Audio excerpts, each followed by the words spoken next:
Bueno, 8:44 minutos, 7:44 en las Islas Canarias y comenzamos con una tertulia apasionante. Hoy con don Víctor Lenore. ¿Qué tal está usted, don Víctor? Fantástico. Don Víctor Lenore es una de las personas más sonrientes de este país. Yo no me explico cómo puede haber alguien que sonría tanto con la que está cayendo. No me he pasado peores, ¿eh? Que esto estaba tapado, por lo menos ahora os está saliendo la basura. Sí, ¿verdad? Se agradece un poquito el que de repente pues caigan todas las máscaras. Y con doña María Jamardo, ¿qué tal está usted? ¿Qué tal? Muy buenos días, don Luis. Hoy doña María firma una noticia que acabo de ver en el debate y que tiene un montón de morbo. El cupo navarro de las mordidas cierra filas y dejan margen a que Ábalos pueda pactar con la Fiscalía. ¡Dios mío! No siento las piernas. Es un escenario previsible, entre otras cosas porque efectivamente hasta la fecha hemos conocido una estrategia conjunta, ¿no? Alineada, el tridente que primero considerábamos que era Koldo García Izaguirre, José Luis Ábalos, que fueron los primeros imputados, y posteriormente Santos Cerdán, después de ese demoledor informe de la UCO que está dando tanto que hablar y que tantos quebraderos de cabeza está causando a muchos de los líderes, de los cabecillas de esa presunta trama de... Permíteme un inciso. Lo que ha cambiado el panorama informativo en este país a raíz de ese informe de la UCO que decían no existe, es un bulo y tal. Pues oiga, ha cambiado como de la noche al día. Ya informan de la corrupción todos los medios, a izquierda y derecha. Bueno, es que fue un punto de inflexión importante el informe Cerdán. Fue un informe que efectivamente se encargaban de negar casi todos los periodistas afines, y que incluso un par de días antes o el día antes de que se conociese, de que se notificase a las partes personadas en ese caso PSOE que se sigue en el Supremo para los aforados, la propia María Jesús Montero, como pollo sin cabeza, buscaba por todos los lados, pero alguien lo tiene, quién sabe lo que pone, estaban desencajados, ¿no? Después de ese informe, efectivamente hay varias derivadas que se abren como novedad posible, como línea de investigación de esa presunta trama, entre ellas la presunta financiación ilegal del Partido Socialista, que hasta entonces no se había puesto sobre la mesa, o si se había puesto, se había deslizado de una manera un poco pues discreta, ¿no? A partir de ese momento sí que efectivamente se habla de que puede haber terceras personas físicas o jurídicas que se hayan beneficiado de esas mordidas, más allá de aquellos que eran actores conocidos, ¿no?, de la red de corrupción, que se destapaba con las primeras confesiones, con el primer pacto alcanzado por el comisionista Víctor de Aldama con la Fiscalía en el caso Hidrocarburos. Recordemos que hay varias patas abiertas en este aspecto porque están cosas por llegar y hay nuevos informes por llegar.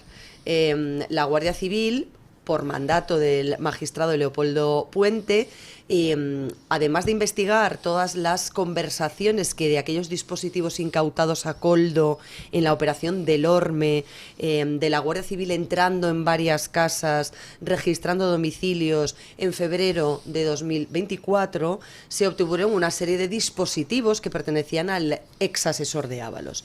Esos son los dispositivos que se están ordeñando, esos son los dispositivos de los que sale toda esta información de la Guardia Civil, que el magistrado, como digo, centró fundamentalmente en los señores Koldo García Izaguirre, en el señor Santos Cerdán, en el señor José Luis Ábalos, las conversaciones que estos hubieran podido tener, y también, ojo, en el ministro, todavía ministro, aunque bastante desaparecido, Ángel Víctor Torres, que también tiene a la Guardia Civil, bueno, pues intentando rastrear si efectivamente, como apuntó Víctor de Aldama, es otro de los que pudieron beneficiarse de esa pata de las mascarillas, de los contratos de material sanitario, que fue como arrancó todo esto, y que presuntamente se compraron con sobreprecios, que no correspondían al nivel de calidad requerido para las licitaciones que se hicieron durante la pandemia. Es decir, esa primera pata ahora se ha bifurcado en otras patas, entre las cuales están el caso Hidrocarburos en la Audiencia Nacional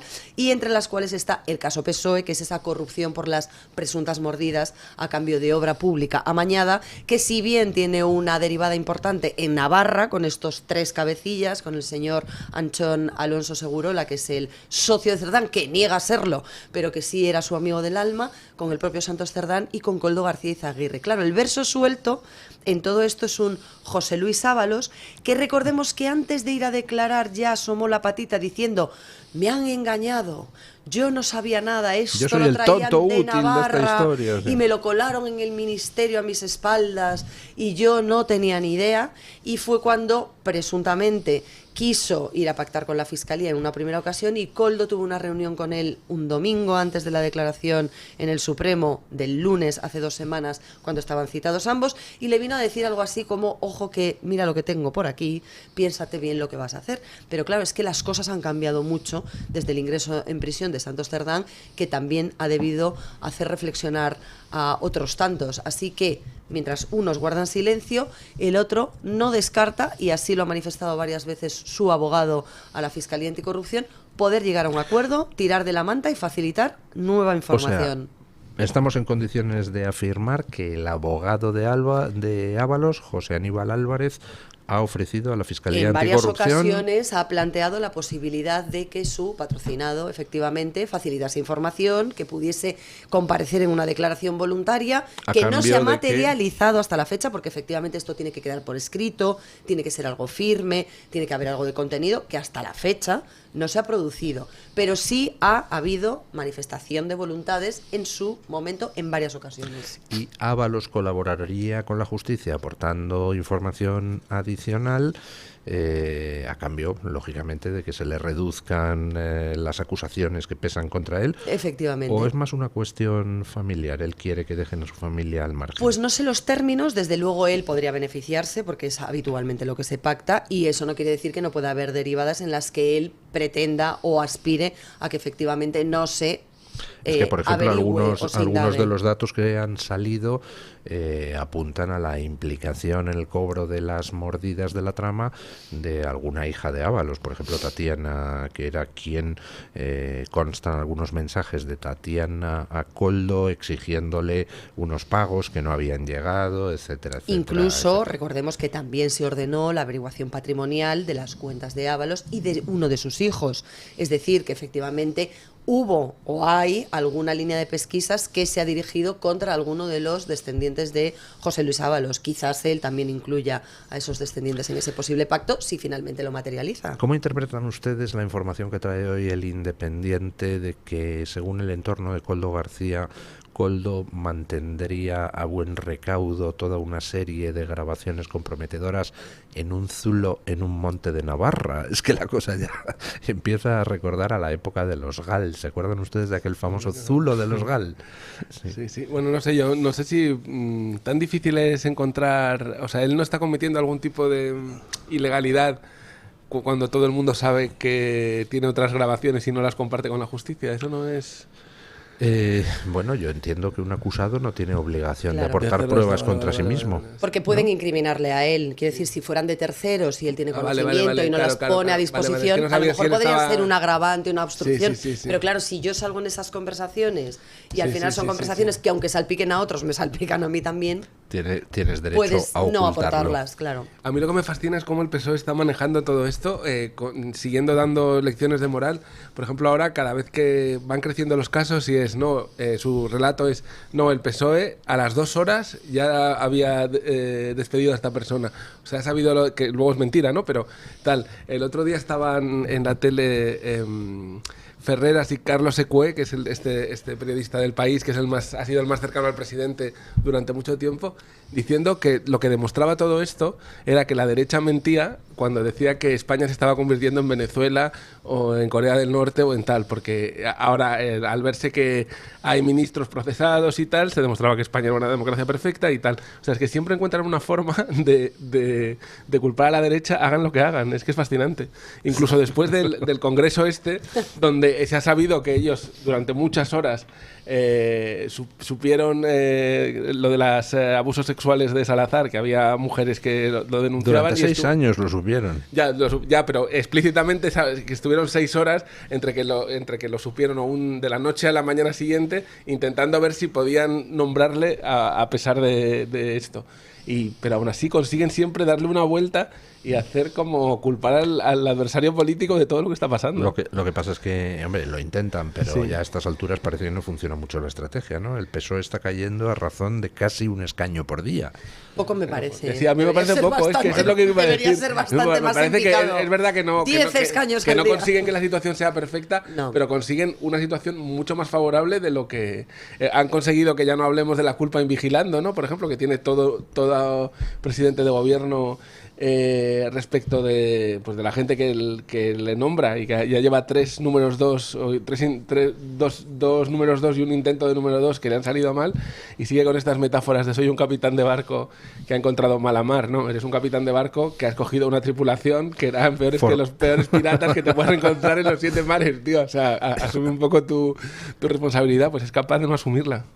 No, ¿hasta dónde va a llegar Sánchez? Porque es que están cayendo uno tras otro y además a una velocidad creciente. O sea, ahora tenemos ya imputados a la mujer, al hermano, a Ábalos, a Koldo, a Cerdán. Tenemos imputada a Ana Pardo de Vera y al director general de Carreteras. Bueno, Al fiscal general del Al Estado, fiscal no general se nos del olvide, Estado. que también es un hombre fuerte, Sánchez, cierto. en el punto de vista, desde el punto de vista por cierto, ¿cómo está institucional. esa causa? Pues está pendiente de que el juez decida si finalmente, como ya decidió en su momento, lo procesa y por lo tanto lo envía al banquillo, porque como saben, cuando un juez decreta el cambio de fase del procedimiento, de instrucción a juicio oral, pues las partes pueden pronunciarse, presentar alegaciones, recursos y demás. Hay varios recursos pendientes en la Sala de Apelaciones del Supremo, en los que tanto la fiscal provincial de Madrid, Pilar Rodríguez, como el propio García Ortiz tratan de evitar que eso salga adelante y por lo tanto que la sala corrija al magistrado instructor, y también algunos recursos presentados ante el juez, algunos escritos que pretenden evitar ese procesamiento. En mi opinión, veremos al fiscal general del Estado sentado en el banquillo después de verano. Después de verano. Sí, porque teniendo en cuenta los plazos procesales, los tiempos de contestación de esos escritos, la resolución de esas apelaciones y demás, aunque estuvieran resueltas ahora, no daría tiempo a celebrar la vista antes del mes de agosto, con lo cual entiendo que se fijará una fecha a partir de septiembre para poder iniciar esa fase Bueno, de pero lo que es la fijación de la Sí, fecha va a ser probablemente antes de agosto. Probablemente tengamos fecha antes de agosto. Probablemente quede resuelto antes de que, digamos, entremos en el periodo inhábil de los tribunales y que ya se dé una fecha aproximada para O el sea que juicio. Sánchez se iría de vacaciones ya con su fiscal con auto de apertura de juicio oral. No es descartable, sí. Uy, pues qué bonita circunstancia, ¿no? Luego ayer pues supimos que Carlos Cuerpo no encontraba apoyos para presidir el Eurogrupo, pero ¿cómo va a encontrar apoyos para presidir el Eurogrupo el ministro de Economía de un gobierno corrupto? O sea, es completamente ridículo todo. Y lo sobre que está todo el día que hemos sucediendo. conocido que se han congelado la última partida de fondos europeos precisamente por no haber cumplido por parte de España con algunos de los requisitos necesarios para la ejecución de los anteriores. A mí me parece suficientemente grave esto, porque efectivamente es un punto y aparte en lo que es la credibilidad, el crédito que tenía incluso Pedro Sánchez, que sabemos que Ursula von der Leyen era bastante afín o que era uno de sus favoritos, ¿no? O de sus protegidos. Las cosas empiezan a cambiar un poquito en Europa y sabemos que además Europa está revisando en este momento el tema de las cuestiones prejudiciales con respecto a la amnistía, y sabemos que el Tribunal Supremo Español ha dicho que el asunto de la malversación es un tema que no entra dentro de la amnistía, que por lo tanto no se puede aplicar a los condenados o procesados por el tema del procés y que se le puede complicar mucho también la legislatura a Pedro Sánchez por esa vía. Bueno, hacemos una breve pausa publicitaria y seguimos hablando de corrupción. Ayer salió alguna noticia llamativa que no sé si afecta a Óscar Puente. Pausa y lo comentamos. Ayer salía la noticia, la publicaba, creo recordar, El Confidencial, de que el gobierno otorgó a dedo, mediante Real Decreto, una subvención de creo que eran 40 y tantos millones de euros para las obras del túnel de Belate, una de las obras que está bajo sospecha de corrupción por parte de la UCO, obra en la que participaron Acciona y la empresa Servinavar. Y claro, eso planteaba alguna vertiente, eso mostraba alguna vertiente interesante, como por ejemplo que quien plantea esa subvención directa a una obra bajo sospecha de corrupción es Óscar Puente.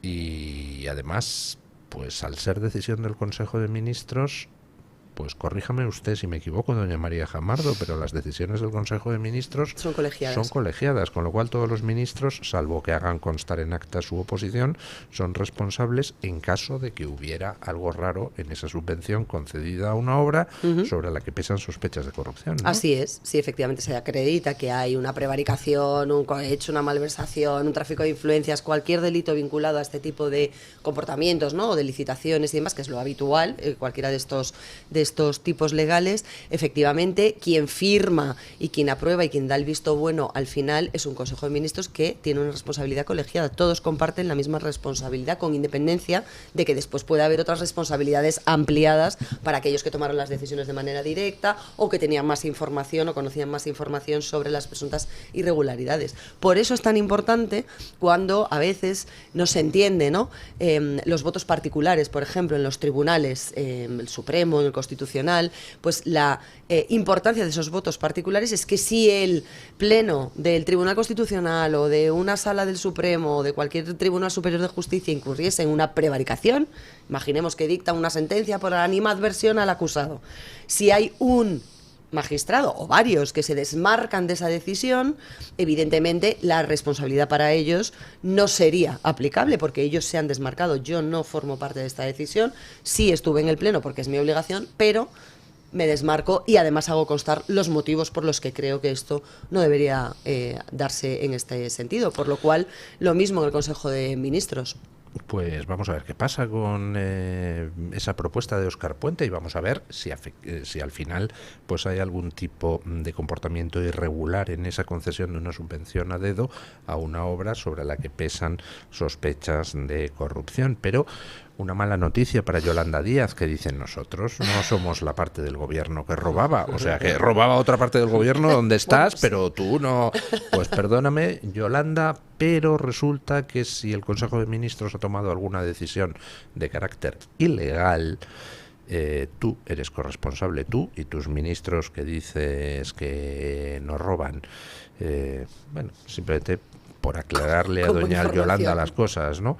Hay otro tema que me sale hoy en Diario de Navarra y que me parece pues muy interesante, que es que yo no lo sabía, que el exdirectivo de Acciona, que ayer declaró ante el juez, pues resulta que es cuñado de los dueños de OPR, otra de las empresas constructoras sobre las que la UCO ha puesto la lupa y que fue receptora de contratos públicos no en Navarra, sino en Andalucía fundamentalmente. Bueno, aquí están empezando ya a salir tantos hilos, doña María, que yo a veces sufro por usted. Sí, no, por mí no sufra, yo estoy tirando de ellos con gran alegría. Pero sí que es verdad que, como decía al principio, esto empieza con una operación policial que trata de buscar comisiones irregulares a partir de material sanitario comprado en pandemia, y que al final nos hemos encontrado que eso era simplemente la punta del iceberg, ¿no? Hemos tirado de las hojas y la zanahoria va saliendo poco a poco, cada vez con más derivadas y efectivamente más hilos, ¿no?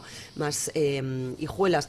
De todos modos es habitual, quiero decir, en este tipo de corruptelas, en este tipo de amaños para la adjudicación de obra pública, y de hecho lo decía también el Fernando Merino, que es ese exdirectivo de Acciona en Navarra, que declaraba ayer ante el juez Leopoldo Puente después de hacerlo Anchón Alonso, que había incluso momentos en los que era imprescindible, necesario, decía él, que empresas grandes como por ejemplo Acciona o como pudieran ser otras grandes licitadoras que tenían la posibilidad técnica de acometer las obras del túnel de Belate, que no tiene Servinavar, obviamente, por razones obvias.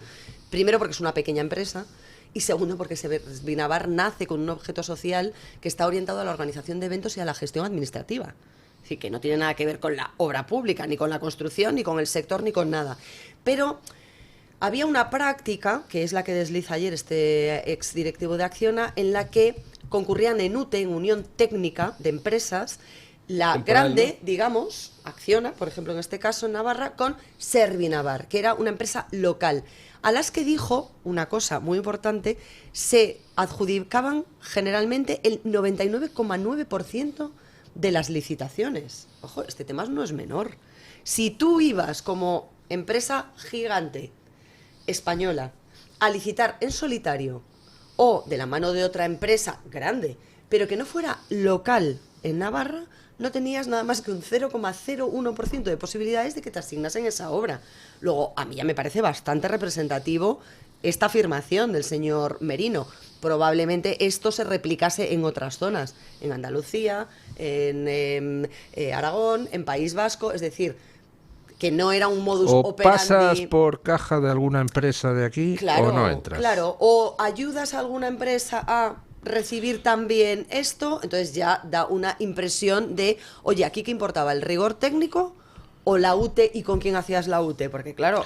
Pero ahí dentro, o sea, para empezar, eso es, a mí me parece inadmisible eso de que obliguen a, o metes a una empresa de no aquí los o obligan, no te doy. No los obligan, pero... Pero vamos, en la práctica sí. Pero implícitamente sí. Pero ahí la pregunta es, ¿y Acciona por qué elegía precisamente a Servinavar? Porque me imagino yo que dentro de Navarra habrá otras empresas constructoras con más entidad, con más empleados de 10, que era lo que tenía Servinavar.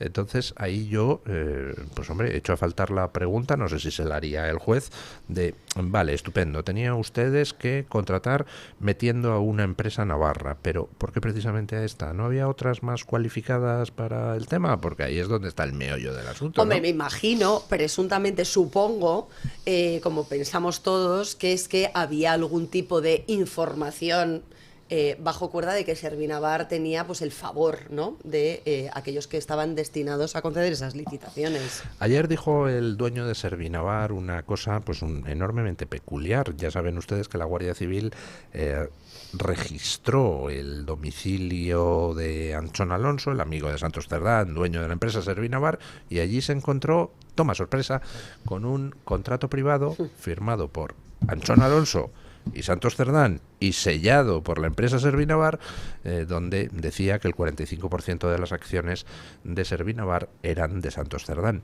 Y ayer, a preguntas de su defensa, porque no quiso responder a las acusaciones ni a la fiscalía, Anchón Alonso dijo que bueno, que sí, que eso lo habían firmado como una especie de borrador cuando Santos Cerdán se había quedado con unos malos resultados en unas elecciones navarras, pero que luego eso no había ido a ningún lado porque no se había llegado a elevar a escritura pública.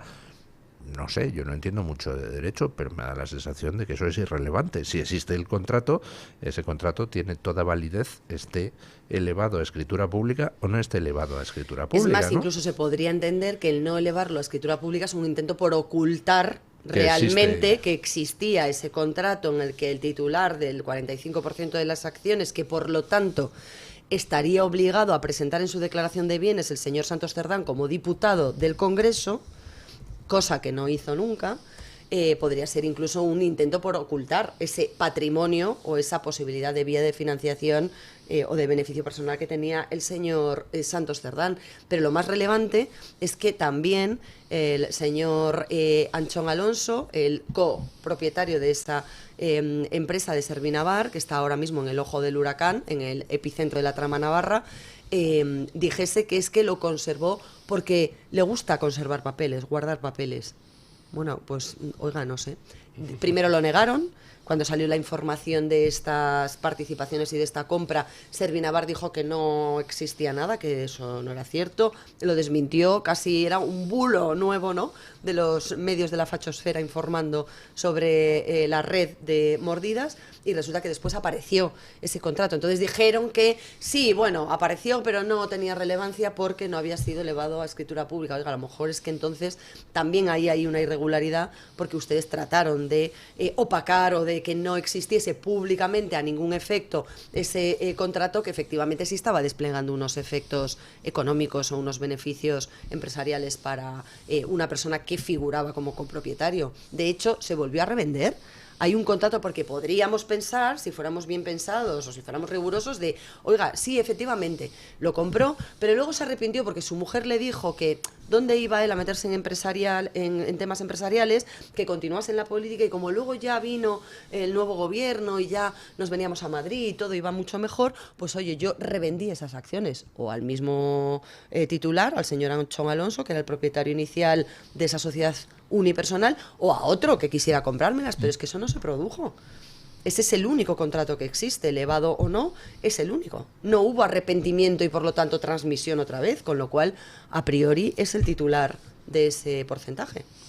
Bueno, pues se pone... Perdón. No, que iba a decir que yo he leído estos días que lo de las uniones temporales de empresas, lo de exigir que sea una de la comunidad, que es algo bastante habitual, porque la empresa grande, nacional o internacional, se ahorra así pues contratar a los empleados o la maquinaria o lo que sea. Lo que pasa es que, claro, Servinavar no tenía ni empleados ni maquinaria. Que lo raro no es que tú exijas que una empresa local participe en las obras, sino que lo raro es que esa empresa no tuviera los medios que suele tener.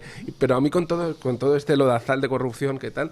Hay una pregunta que me surge y que me parece importante, que es, ¿alguien piensa que en los 2 años que quedan de legislatura el Consejo de Ministros va a poder hacer otra cosa que preocuparse de no ir a la cárcel en vez de defender los intereses de los españoles, resolver nuestros problemas, hacer la gestión diaria? O sea, es que tenemos una legislatura en la que sabemos que nuestro Consejo de Ministros no va a hacer nada por el bien del país de aquí a que se termine. No, claro, no van a tener tiempo, Claro, o sea, van a tener que estar escandaloso eso. 24 horas al día defendiéndose de qué es lo que sacará la UCO. O sea, igual que se dedicaban a tratar de localizar el informe de la UCO sobre Santos Cerdán, imagino yo que estarán ahora rebuscando a ver si encuentran el informe de la UCO sobre Francina Armengol, el informe de la UCO sobre Ángel Víctor Torres, y vamos a ver qué otros informes prepara la UCO, porque como decía antes doña María Jamardo, la UCO ahora está, me ha encantado, ordeñando los dispositivos que Koldo dejó para que encontrara la UCO. Pero recordemos que la UCO también ha encontrado, pues no sé, como 200.000 dispositivos que Ábalos dejó en su casa para que los encontrara la UCO. Y los que no dejó para que encontraran, los metió en los pantalones de una amiga que le acompañaba para que los encontrara la UCO también. Yo creo que era la manera de decirle a la UCO, oye, que lo más importante lo está lleva aquí en el tanga. Faltaba ahí una luz de neón, ¿no?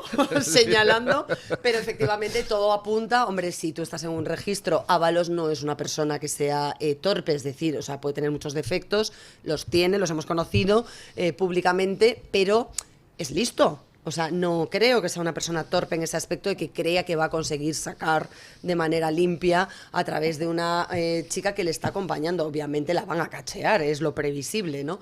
Y si llevaba en el pantalón ese dispositivo es porque entiendo que Ábalos quería que se encontrase sin ser él el que directamente, ¿no?, le diese. Esto es lo importante, ¿no? Efectivamente, es quizá el caramelito que se le da a la Fiscalía Anticorrupción para facilitar las negociaciones de cara a una colaboración más amplia. Pues parece. Puede ser, porque además recordemos que el día que comparece en el Supremo con Koldo, que es una semana antes de que lo haga Santos Cerdán, y Koldo y Ábalos trataron de declarar después de Santos Cerdán a ver qué era lo que pasaba, pero no consiguieron esos aplazamientos que alguno de sus abogados trató de conseguir. Ábalos dijo que no iba a declarar, que se iba a acoger a su derecho a no declarar contra sí mismo, algo que es perfectamente legal. Pero luego sí que soltó perlitas. Durante las respuestas a su abogado, sí fue dejando así algunas, ¿no?, deslizando algunas cositas que ya apuntan a que, oye, bueno, pues yo podría, ¿no?, contar algunas cosas. El tema de Pepe Blanco, y de hecho, dar algunos nombres. Alguna entrevista, creo que ha sido OK Diario, ¿no?, que la ha publicado en varios fascículos, donde, en fin, pues de aquella manera viene a decir que sé mucho, puedo hablar mucho, no me toquéis las narices, ¿no? Exactamente. Bueno, pues a ver, venga, José Luis, anímate y habla. De verdad, eres de todos los personajes de la trama, yo creo que es el que se hace más simpático, porque es como el torrente de todo el asunto. Entonces, venga, José Luis, danos una alegría y pacta con la Fiscalía Anticorrupción, hombre. Bueno, hablemos un poquito de las consecuencias de todo esto que está pasando, porque decía don Víctor Lenore que vaya legislatura nos espera con un gobierno que ya simplemente es que no tiene ni tiempo para afrontar todos los casos de corrupción que le asedian. Pero precisamente por eso yo tengo la sensación de que estamos ya en fase terminal, o sea que como esas películas, no sé si han visto ustedes, han tenido la experiencia de ver alguna película donde a partir de 1 hora 10 minutos ya se ve que el guionista se ha quedado sin ideas y no sabe cómo narices terminar y entonces aquello empieza a degenerar de una forma lamentable, ¿no? Pues yo creo que ya estamos en esa fase de descuento donde el guionista se ha quedado sin ideas y ya estamos prolongando una legislatura que está absolutamente muerta. Sí, eso pasa con las series más, que una película dura 2 horas, pero las series a veces a mitad de la segunda temporada dices, aquí ya he dicho todo lo que tenía que decir. Eso es básicamente eso. Yo es que creo que es un gobierno absolutamente indigno. Desde el momento en que sale el informe de la UCO y no dan las gracias a la UCO, están intentando hacer una reforma judicial para que esto no se repita más, porque supongo que ellos pensarán que van a estar allí 20 años gobernando y dirán, bueno, hay que parar cualquier tipo de control judicial sobre el poder ejecutivo. Pues no sé, yo creo que ya es una película de gángsters en lo que creo que lo sensato que debería hacer la oposición es pedir más fondos para la UCO, más personal para la UCO, que no se cierren esas vías de investigación y explicar a los españoles que ya no tienen tiempo para manejar nuestros asuntos, que son una banda implicada en presuntos actividades ilegales, pero que es bastante evidente que no han estado a lo que tenían que estar y que se ha acabado su tiempo. A mí me parece escándalo. Por eso decía antes que el triunfo del PSOE, de todo su relato, de todas estas cortesanas mediáticas que tienen repartidos por todos sitios, es que en una situación tan escandalosa nos parezca todavía tolerable esto que está pasando.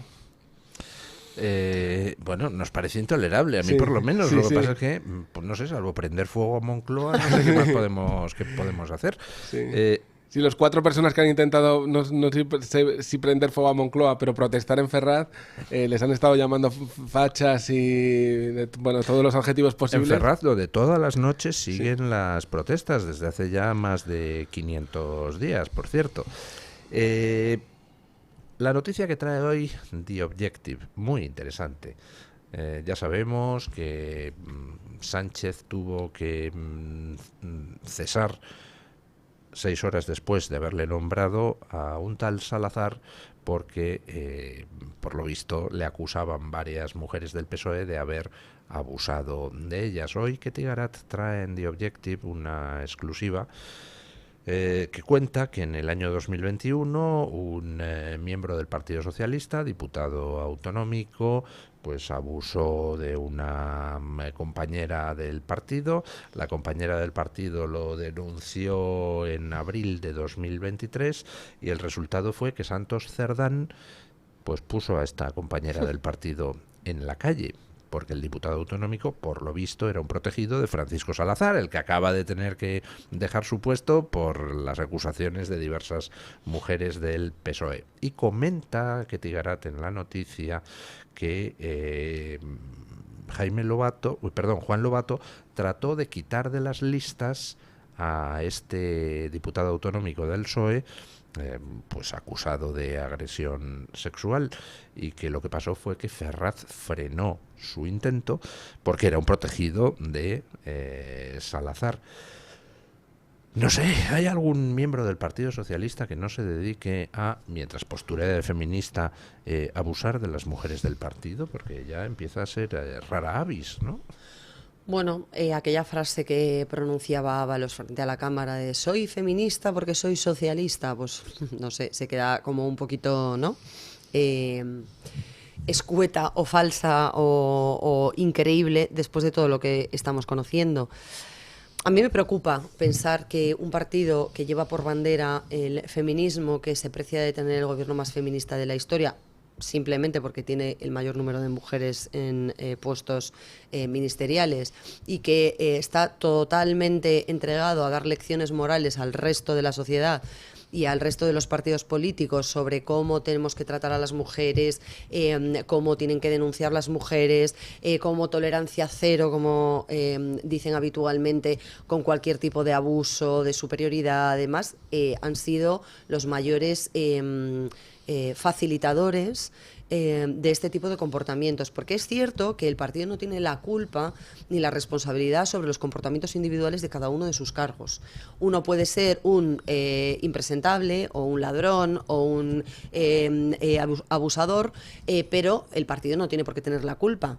Lo que no es de recibo es conocer que cuando se han denunciado internamente este tipo de comportamientos, las represalias y el señalamiento no se pongan de inmediato con todos los protocolos que hay hoy en día, a los que obligan a las empresas a seguir para temas de acoso, en compliance penal, en todo tipo de protocolos internos, sea el Partido Socialista el que silencia estos casos, el que penaliza a aquellas que denuncian, el que no te creo, hermana, si no aportas pruebas. Oiga, primera noticia.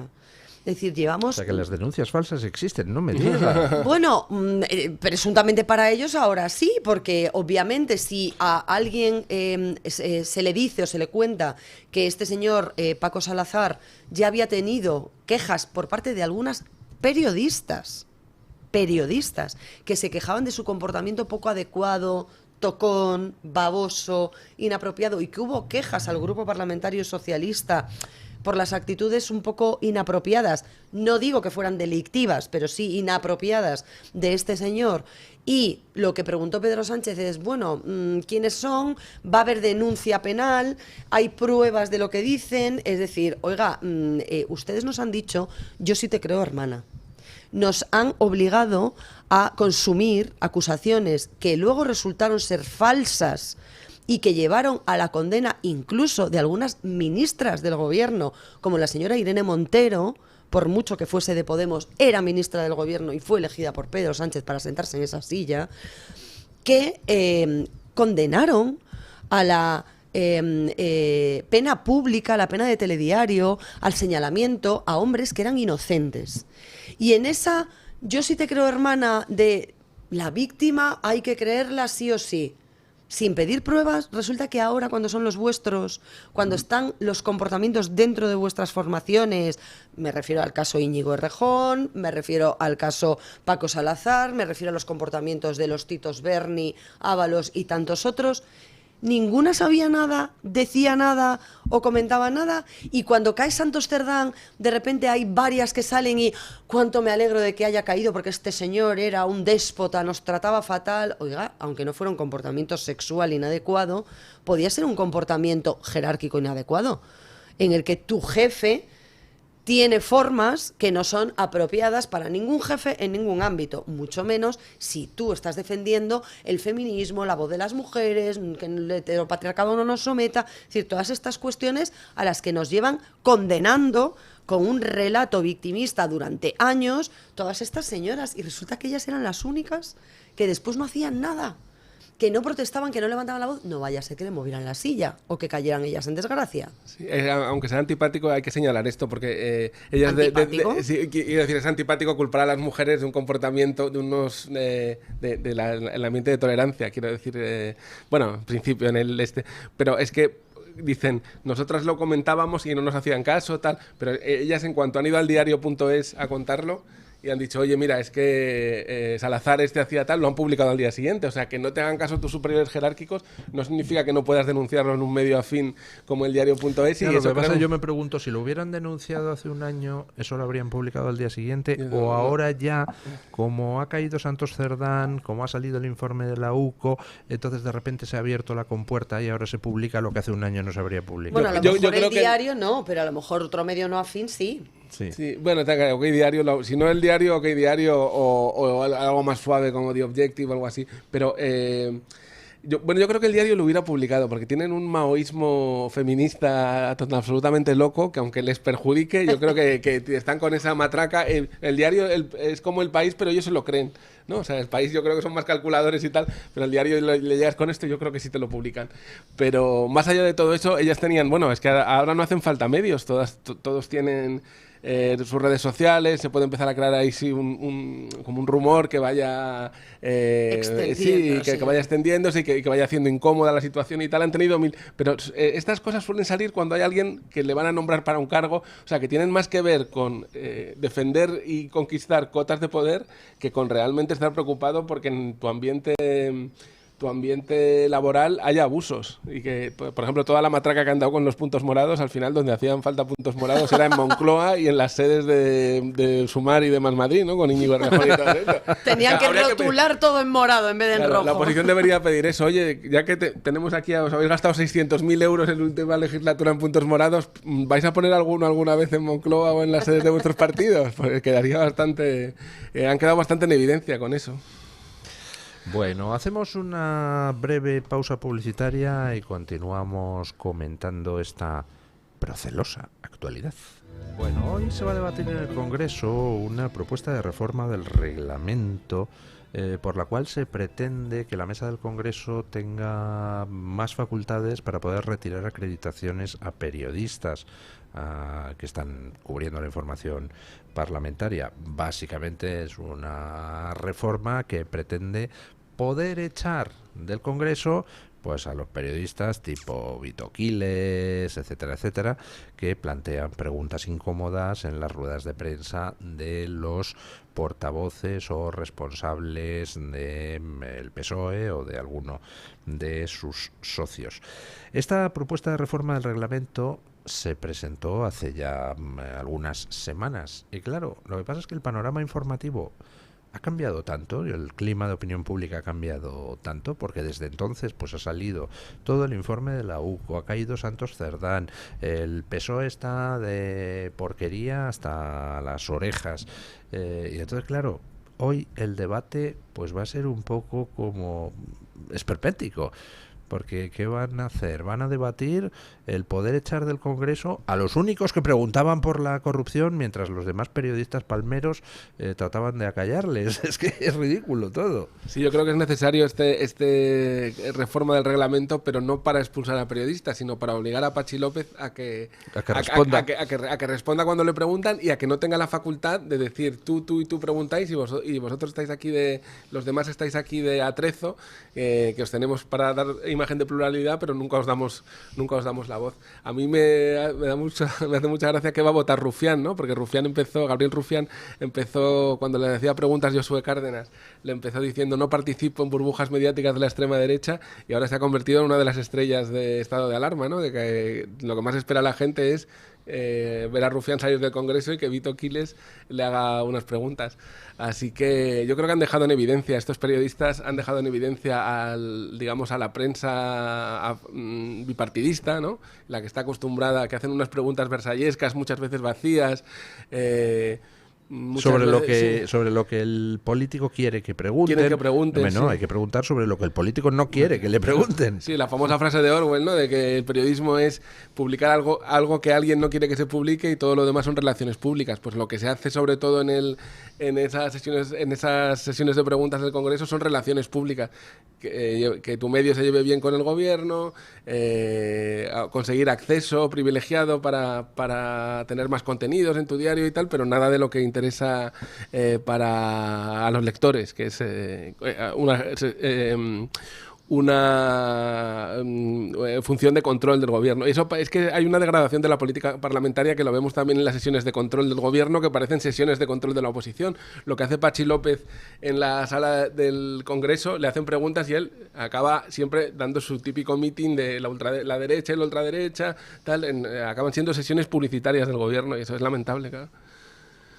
Bueno, vamos a ver qué es lo que pasa hoy en esa votación en el Congreso sobre la reforma del reglamento. Han presentado una enmienda a la totalidad, tanto Vox como PP, buscando que no salga adelante esa reforma del reglamento, y al final pues dependerá de lo que voten los socios de Sánchez. No sé qué es lo que votará Rufián, por ejemplo, pero me supongo que saldrá adelante la reforma del reglamento. Pues yo tendría una honda preocupación desde dos puntos de vista.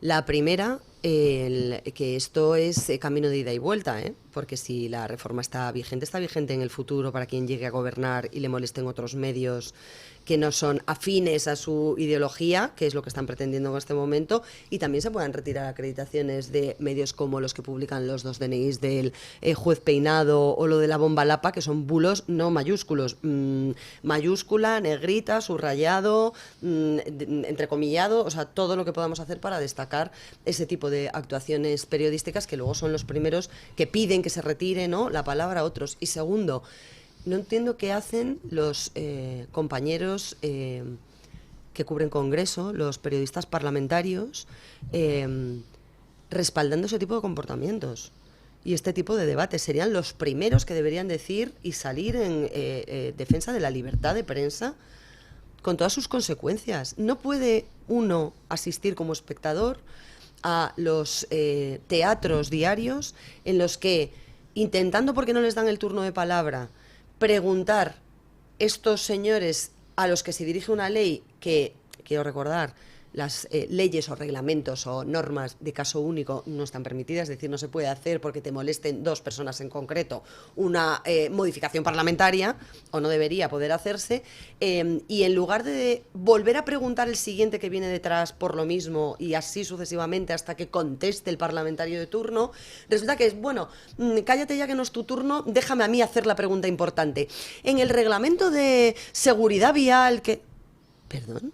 ¿Seguridad vial? Es que eso ha sucedido. O sea, estar preguntando por la corrupción y que otra compañera que va detrás y que poco menos déjame hacer las preguntas importantes o los que vamos a preguntar de verdad y que le preguntes por una enmienda de un reglamento de circulación o de seguridad vial, de verdad, es que es para hacérselo mirar muy mucho, muy mucho. Yo insisto, creo que si las cosas fuesen como tendrían que ser en este país, la prensa detrás de esos compañeros, si es que ellos no son capaces de hacer las preguntas que corresponden, deberían hilar una tras otra la misma pregunta hasta que alguien se dignase a contestarlos, porque aquí quien determina quién es prensa o no es prensa no son los políticos de turno. Esto nunca ha funcionado así. Efectivamente, eso pasa en las dictaduras totalitarias. Bueno, vamos a ver qué es lo que sucede con la reforma del reglamento del Congreso. Una cuestión, aprovechando que la tengo en esta mesa de tertulia y usted está bien informada sobre asuntos judiciales. Ley Bolaños, ¿qué va a pasar? ¿En qué estado de tramitación está? ¿Con qué nos podemos encontrar?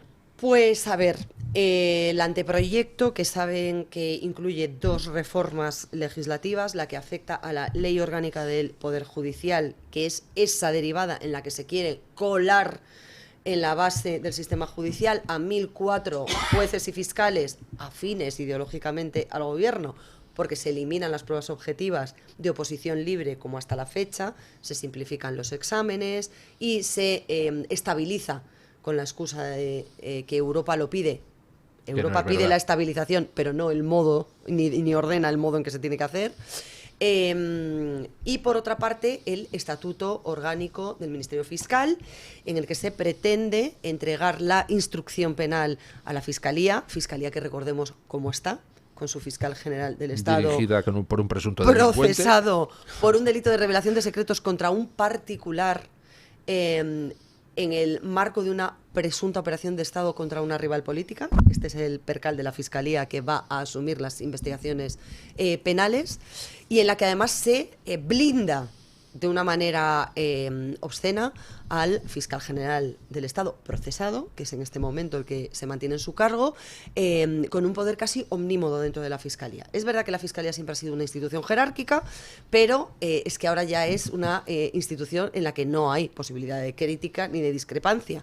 Entre otras cosas porque la cúpula, el generalato de la Fiscalía en el Supremo, lo controla Álvaro García Ortiz, porque de 32 miembros, 23, creo recordar, ya son nombramientos suyos, por lo tanto, fiscales afines, con lo cual aritméticamente podría ganar cualquier discrepancia con cualquier fiscal en cualquier causa que llegue a esa cúpula de la Fiscalía en el Supremo, y adicionalmente porque se desnaturaliza al Consejo Fiscal, que hasta ahora era un órgano consultivo con algunas competencias en algunos aspectos que se le retirarían al Consejo Fiscal. Es decir, vamos, ordeno y mando dentro de la Fiscalía del fiscal, insisto, general del Estado.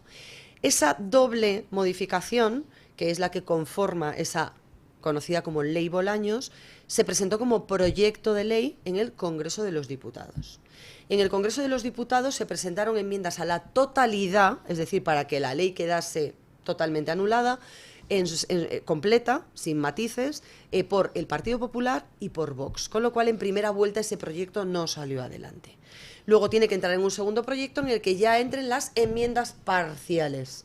Y en esas enmiendas parciales, oh sorpresa, es donde Junts habla ya de un poder judicial para Cataluña, de aprovechando que el Pisuerga pasa por Valladolid, hagamos una delegación del Consejo General del Poder Judicial en Cataluña, que sea el Consell, y todo este tipo de maniobras que en definitiva lo que buscan es, una vez más, sacar tajada de la debilidad aritmética parlamentaria de Pedro Sánchez para que sus socios de Junts vayan cogiendo poco a poco, ¿no?, ganando un poco de terreno en aquellos aspectos que les resultan más rentables para sus futuros planes de volver a reeditar un segundo procés, que es en lo que están y en lo que estamos viendo que están. Están pendientes, por lo tanto, de estudiarse esas enmiendas, de llegarse a pactos. Recordemos que supimos que el PSOE envió a Zapatero a decirle a Puigdemont que por favor aprobase la ley Bolaños. En este momento no hay apoyos suficientes porque Junts está en lo que está, en pedir que se acepten todas sus enmiendas, y algunas de esas enmiendas hay otros socios del gobierno de Pedro Sánchez que no están dispuestos a admitir, con lo cual ahí hay un enfrentamiento en el que tienen que navegar entre dos aguas los miembros del Partido Socialista. De todos modos, y teniendo en cuenta que el Senado puede hasta congelar 2 meses esa tramitación una vez aprobada en el Congreso, si llegasen a un acuerdo finalmente en las enmiendas y se llegase a un texto definitivo del agrado de todos los socios de la legislatura Frankenstein 2, pues estaríamos hablando de que nos iríamos casi a final de año, si es que llega el gobierno a final de año. ¿Cuándo se va a aprobar en el Congreso? ¿Antes de las vacaciones de agosto? No. Porque el único pleno que hay convocado en sede parlamentaria en el Congreso para este mes de julio, si no me equivoco, es el 21 o el 22 de este mes. Y en ese pleno extraordinario, los que se llaman plenos escoba, van algunos flecos que hayan podido quedar, ¿no?, durante la primera parte del curso parlamentario, pero no incluye nada relativo a la ley Bolaños. Hay temas relacionados con cuestiones o reformas laborales, algunos aspectos de otras leyes, de otros proyectos que no quedaron resueltos y que por lo tanto se intenta limpiar. Pero habría tiempo para, en caso de que finalmente llegaran a un acuerdo con Puigdemont, tratar de convocar un pleno extraordinario. Yo creo que ya no tienen margen para convocar ese pleno extraordinario, porque Armengol efectivamente convocó el del 21-22 y creo que ya no habría margen para convocar un pleno extraordinario monográfico de la ley Bolaños. O sea, nos iríamos a septiembre, entonces. Como poco. Bueno, pues vamos a ver qué pasa y vamos a ver también qué va saliendo de aquí a septiembre, donde espero que salgan muchas cosas más. Espero que haya novedades pues en los distintos casos. El del hermano, que me supongo que en algún momento ya se dictaminará por parte de la juez Viedma apertura de juicio oral, una vez que el Tribunal Superior de Justicia de Extremadura le ha dado la razón y ha declarado fraude de ley el aforamiento exprés del líder del PSOE extremeño, que a pesar de eso no ha dimitido y continúa en su cargo. O sea, son el exceso de jetez en todas sus manifestaciones. Es una cosa espectacular. Mañana pillan a Pedro Sánchez disparando a gatitos en los jardines de Moncloa y seguiría atrincherado ahí, ¿no? ¿A gatitos? O a más que gatitos. O a más que gatitos, sí. Y bueno, y queda la espada de Damocles esta de Aldama, ¿no?, que dice que hay conversaciones de Zapatero, bueno, que le ha acusado de ir en un vuelo privado de Venezuela a la República Dominicana. Sí, lo que pasa es que ahí Aldama lleva amenazando con esas informaciones muchísimo tiempo y no terminan de salir, ¿no? Ya, pero también a mí me parece llamativo que Zapatero no le haya demandado por haber dicho eso, por haber dicho esto públicamente. De hecho no ha replicado. Claro, son insidias. Tú dejas caer a una persona que es corrupta y él tiene todo el derecho al honor a defenderse y a denunciarle, y no le ha denunciado todavía. Y Aldama, que yo sepa, todavía no ha dicho nada que sea mentira, ¿no? O sea, la mayoría de las cosas que han dicho eran ciertas. Entonces yo creo que es una persona, dentro de que es un criminal, que es una persona con cierta credibilidad, y yo creo que es una espada de Damocles que está ahí, porque no solo hay corrupción por abajo de Pedro Sánchez, sino por arriba, en el sentido de sus antecesores como Zapatero, que están ahí en una situación que es interesante ver de dónde acaba. Una pregunta completamente al margen de los casos judiciales y completamente apelando a sus impresiones completamente subjetivas. ¿No ven ustedes a Zapatero como enormemente desmejorado en las fotografías que estamos viendo estos días? ¿Qué le pasa a Zapatero? Uy, perdón, a Zapatero, a Sánchez. Pues sí, y además está acentuando, ¿no? esa situación física, ¿no? Es verdad que dicen que ha adelgazado no sé cuántos kilos. Yo creo que también se encarga de que los trajes le queden holgados para simular, ¿no? Que se Para dar pena. Bueno, su manual de resistencia se basa en el victimismo. Y el victimismo ha sido eje nuclear del relato del Partido Socialista en los últimos meses, sobre todo desde el 23J, cuando reedita esa coalición, primero apelando a que la fachosfera quiere tumbar un gobierno legítimo, después diciendo que pues, él es un hombre abnegado que se sacrifica por el partido y al que sus colaboradores más directos han decepcionado. Es decir, o sea, siempre ha sido como ese relato del victimismo, ¿no? Apelando a las emociones, que es lo más bajo, digamos, de la política, que debería estar apelando a otro tipo de resultados o de gestiones, y siempre se ha mantenido ahí. Yo creo que ya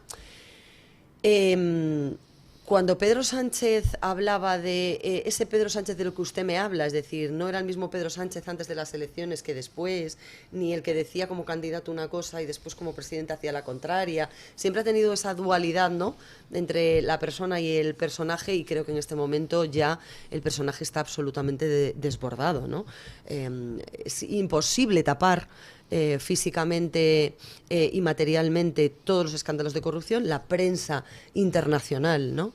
Es que se hace eco día tras día, cada día, de los desmanes de este gobierno, de las medidas histriónicas del gobierno, de una legislatura que, como bien decías tú, está abocada a ocuparse en negar, ¿no?, lo evidente, y a intentar sostener para la parte de su electorado que se lo quiera seguir comprando esas tesis ya imposibles, porque ya no hay forma de tapar, ¿no?, ni con fontaneras, ni con alicatadores, ni con encofradores, ni con nada, toda esa vía de agua que ya chorrea, ¿no?, fango por todos los lados, cloacas y hedor por todos los lados. Y, hombre, yo creo que hubo un editorial británico que lo definió muy bien, Don Teflón. Es que Don Teflón está en su papel de Don Teflón. Y yo creo que lo calaron muy bien. Don Teflón está en su estrategia de permanecer en Moncloa, es ser el último que abandona el barco, como buen capitán de esa nave a pique, de la que hablábamos antes, y exagerando como todo en él, siempre con grandes circunloquios y grandes algaradas, esa imagen de degradación que ya es, insisto, inevitable. Ese maquillaje, esos pómulos, o sea, es que ya es una cuestión grimosa, ¿no? O sea... Sí, un poco de grimilla, pero bueno, vamos, tampoco voy a ser yo quien sufra si él está sufriendo. O sea, creo que con el daño que ha hecho a los españoles, todo lo que sufra Sánchez va a ser infinitamente poco. Pero sí. Bueno. A ver cuánto nos hace sufrir más, esa es la pregunta, sí. Yo creo que no mucho, pero veremos. Ahora entrará nuestra compañera Carmen Carbonell con la opinión de los oyentes, pero les preguntábamos, y me gustaría que se pronunciaran ustedes dos, sobre esas palabras de Miguel Tellado ayer, matizando lo que había dicho Feijóo el día anterior. Feijóo había dicho que fue muy celebrado, que no iba a haber cordones sanitarios a Vox. Ayer pues volvió a repetirlo Tellado, pero preguntado por los periodistas dijo que no, que él quiere, que el PP quiere gobernar en solitario. Bueno, pero ¿y si el Vox exige entrar en el gobierno? Dice, pues iríamos a repetir las elecciones. No sé.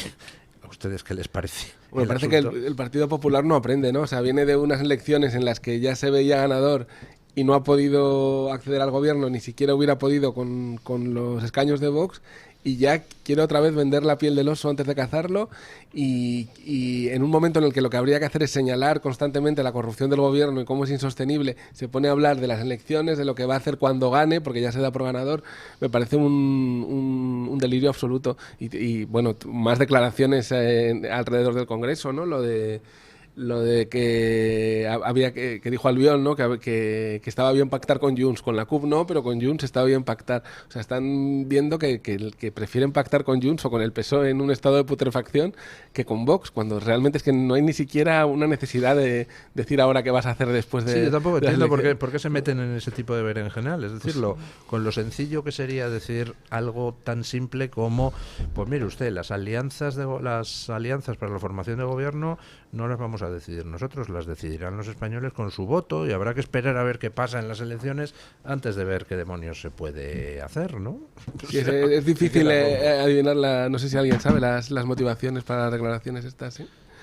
No sé, yo sospecho desde hace muchísimo tiempo que el Partido Socialista echa algo en el agua que abastece la sede de la calle Génova, y todavía no se han percatado los del Partido Popular.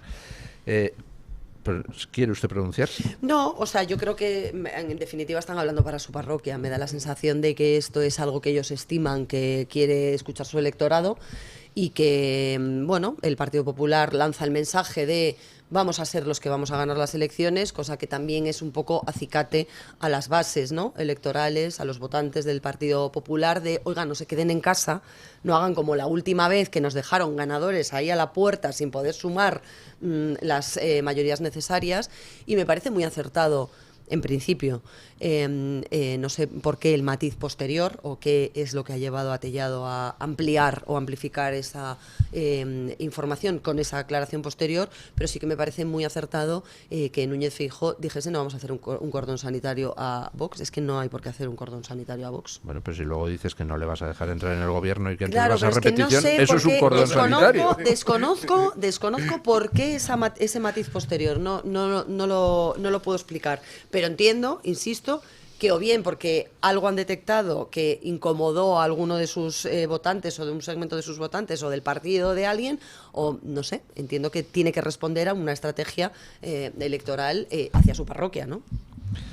Bueno, doña Carmen Carbonell nos viene a traer aquí la opinión de los oyentes. Así es, don Luis, hoy la pregunta era la siguiente: ¿qué le parece que el Partido Popular diga ahora que forzarán una repetición electoral antes que dejar entrar a Vox en el gobierno? Y dábamos 4 opciones. Otra vez van a cometer el error del 23J, hablando de 2023. La segunda opción era, es una astuta táctica electoral. La tercera, su socio es el PSOE. Y la cuarta, deben cambiar de camello, haciendo alusión también a lo que usted decía, ¿no?, de que algo les están echando en el agua. ¿Qué habrían votado ustedes? Pues yo iba a decir la 1, pero la 3. Deben cambiar de camello. La cuarta. La cuarta, deben cambiar de camello. María también. Yo creo algo de una estrategia astuta electoral, pero astuta, con un poquito de ironía. Muy astuta. Pues fíjense, es que precisamente esta que tenía un poco de sorna, lo de la astuta técnica electoral, es la menos votada, un 4%, porque hay gente que se cree que realmente están detrás de esa astuta táctica electoral. La opción más votada, con un 39% de los votos, es la de que su socio es el PSOE. Les sigue muy de cerca, con un 35% de los apoyos, la primera opción, la de que van a cometer otra vez el mismo error del 23 de julio de 2023, de las pasadas elecciones generales, y con un 21% de los apoyos, la opción favorita de don Luis del Pino, que es la de deben cambiar de camello. Y déjeme que les lea unos comentarios, muy cortito. En el chat de YouTube, María Castellón nos dice: don Luis, no nos hagamos ilusiones, el PSOE seguirá gracias al Partido Popular. Hay otros que le dicen, don Luis, que se ha cogido pocas vacaciones, que 15 días no han sido suficientes porque... Más de 15 días es vicio. que no está el país para este. Pues es que de hecho decían, a ver si se va un poquito más, y así se animan a convocar las elecciones. Bueno, en las publicaciones de YouTube, alguien que se hace llamar el señor Z, ojalá no sea José Luis Rodríguez Zapatero, ¿no?, por aquello del señor Z, dice: yo lo que me temo es que votemos lo que votemos, saldrá el PP-PSOE, PPOE. No me fío de la cuenta de votos, la verdad. Nos engañan con todo. Con esto no creo que sea menos. Y también en esas publicaciones de YouTube, Francisco Liebanas dice: aquí lo que ha cambiado es el pueblo, porque estos políticos son los mismos y ya les da igual que les veamos la cara. El PP nos toma el pelo. Y déjeme, don Luis, un último comentario, en este caso de Twitter. Lo dice Vampiro Chico 1. Considera que han tirado un globo sonda a ver reacciones. Llegado al punto de unas elecciones, primero quieren ver el resultado, ¿no? Lo que les daría los números después, si no son capaces de gobernar solos, a ver si cumplen con golpistas y proetarras, o con PSOE y no con Vox. En su opinión, eso es lo que está haciendo el Partido Popular a la hora de lanzar esta información, como si fuera un globo sonda. Bueno, hoy nos hemos centrado mucho en la información nacional, pero como nos quedan un par de minutillos, me gustaría plantear un asunto de la información internacional. Netanyahu acaba de proponer a Donald Trump para el Premio Nobel de la Paz, y no es el único. El gobierno de Pakistán hace ya un mes, propuso a Donald Trump para el Premio Nobel de la Paz por haber conseguido un acuerdo de paz entre Pakistán y la India. ¿Veremos a Donald Trump de Premio Nobel de la Paz? Bueno, circuló un meme hace unas semanas con todos los acuerdos de paz que había logrado, que eran 6 o 7, no me acuerdo, y esos son hechos. A mí no me molestaría, después de lo que hicieron con Obama, que es darle el Nobel de la Paz antes de que entrara... Con carácter preventivo. Sí. Ya creo que es un desprestigio total el Nobel de la Paz. Bueno, se lo han dado a Kissinger, que tendrá muchísimas virtudes, pero haber promovido la paz en el mundo no creo que sea una de ellas. Vamos, más que Obama se lo merece. Bueno, ¿usted cree que se lo darán, doña María? Yo creo que antes muerta la izquierda internacional, el pensamiento woke, antes disuelven los premios Nobel. No creo que lo veamos, al menos no en este momento, ¿no? Me parece que todavía no está la cosa lo suficientemente clara y asentada como para que un personaje como Donald Trump reciba el Premio Nobel de la Paz, aunque haya alcanzado 11 acuerdos, porque aquí lo que importa no es la verdad, sino lo que parezca que es verdad. Y en este caso, pues ya sabemos cómo se manipula el relato y cómo se actúa, ¿no? Desde distintos lobbies y desde distintos frentes para blanquear unas cosas y condenar las contrarias cuando es mi adversario ideológico el que lo hace, aunque esté bien hecho y aunque efectivamente haya conseguido mejores resultados. Bueno, muchísimas gracias, don Víctor Lenore, muchísimas gracias, doña María Jamardo. Seguiremos atentísimos a las noticias y a las exclusivas que doña María Jamardo publica en el debate, porque es que la situación no puede estar más interesante. Que caramba, ¿cuándo caerá Sánchez? ¿Hasta cuándo, Pedro Sánchez, abusarás de nuestra paciencia? Bueno, muchísimas gracias a los dos. Muchas gracias, don Luis. Gracias a los oyentes que han participado en la encuesta que hemos puesto hoy. Y terminemos la tertulia poniéndole punto final con nuestro amigo don Paco Linares, que hoy se pregunta por qué se cambia el voto. Buenos días, don Paco. Buenos días, don Luis del Pino. Gracias. Existen muchos criterios para cambiar el voto. Uno es el geográfico.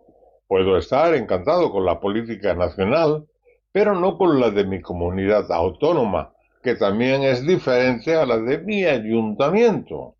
Un servidor fue votante de Alianza Popular, más tarde del CDS. Después voté a Izquierda Unida, era la época de Julián Guita, Antonio Romero. Más tarde voté al Partido Popular, hasta que terminó la primera legislatura de Mariano Rajoy después de Zapatero. Me he llevado muchas desilusiones con el Partido Popular. Con el PSOE, no. Del PSOE siempre me esperé lo peor y, por desgracia, nunca me equivoqué. Jamás lo he votado. Hace tiempo que no voto al PP tampoco, ni en las autonómicas y muchísimo menos en las nacionales, por diferentes motivos. Expongo algunos. En 1985 gobernaba el PSOE y en junio de ese año murió la independencia judicial, que yo creía que era imposible, porque así lo dice el artículo 117.1 de la Constitución española, para evitar la intromisión política en la justicia. No me extrañó, como he dicho, nunca esperé nada bueno del PSOE, pero lo que sí me preocupó fue que el Partido Popular siguiera sus pasos y ni Aznar ni Rajoy volvieran a poner las cosas en su sitio. El PSOE liberó, por un sentido erróneo de la humanidad y para conseguir votos de las vascongadas, al asesino de ETA de Juana Chaos, tras una huelga de hambre. Después el Partido Popular de Rajoy hizo lo mismo con el terrorista Bolinaga.